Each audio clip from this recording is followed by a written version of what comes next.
My grandpa was a funko. Gambled his life away. He died drunk and broke on the streets.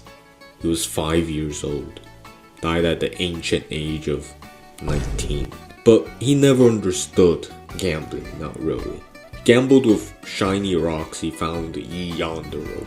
There are ones like my grandpa, sure, but what of the gamblers who dare to play fate, risking life and limb?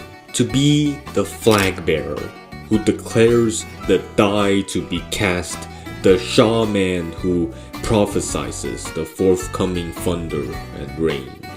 That is gambling.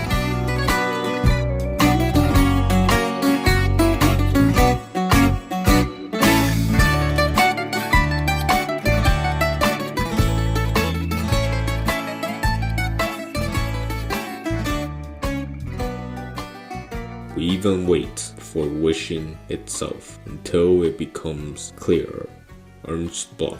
Before the violence of empires, before value was embedded into physical objects, creating a subject-object image identification, before humans were surgically attached to machines, there was the immediate and continual experience of gambling. In those old times, since ciggies had yet to be invented, gambling was the central form of social connection. It was the village gathering for rain, hunters round the boar, peasants passing the time. The upper class, too, gambled.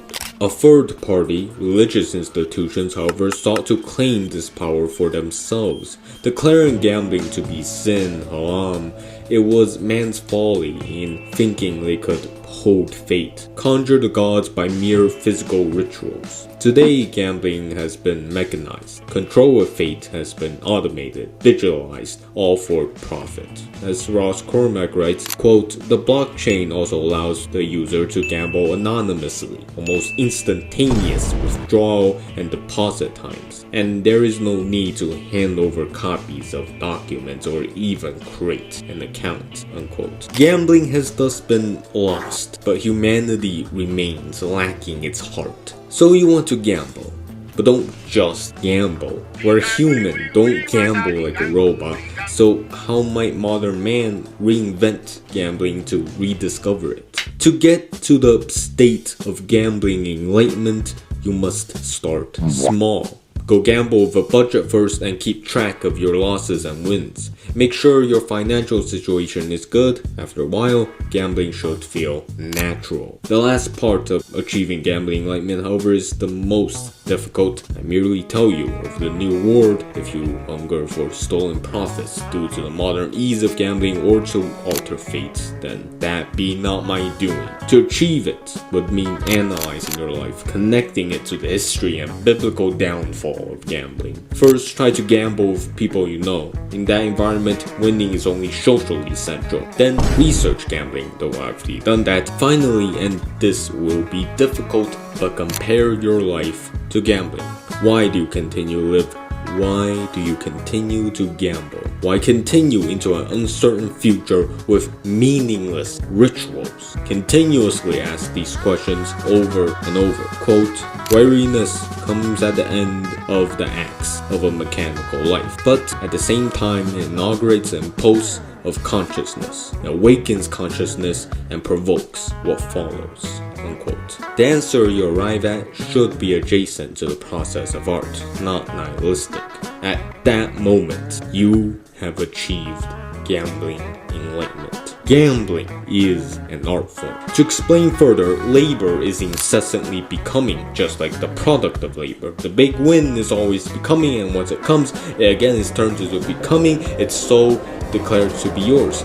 Once you have discovered that difference is everywhere, you then finally realize the social aspect of gambling, how through constant difference and becoming that people come together to change fate. Was more grand and deep than challenging fate together. It is more than watching sports. It is only through gambling where there are stakes that you finally discover that it is a life which justifies death. Gambling justifies the win. I'm flipping gambling on its head, as Marx flipped Hegel, to realize its true ideals. At the heart of humanity's gambling addiction is humanity's desperation to be part of something.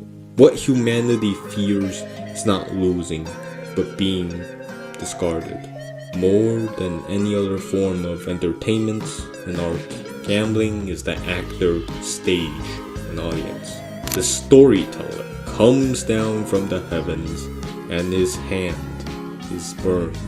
To condense the steps: first, find a way to sustainably gamble. Second, naturalize gambling. Third, naturalize it even further by gambling with people you know. And lastly, you need to analyze gambling, then connect it to life through existential questioning.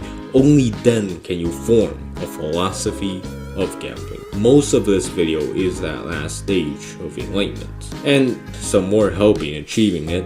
I believe the best game for it is Mahjong. In card games, you get excited easily. You're dead set on winning or losing. In Mahjong, however, it's more of a contemplation. Also, each person's playing hand interacts with the other, forcing social interaction as well. Games like Senet in ancient Egypt or Persian Asnas held far more significance than mere profit. Senet being found in burials and depicted in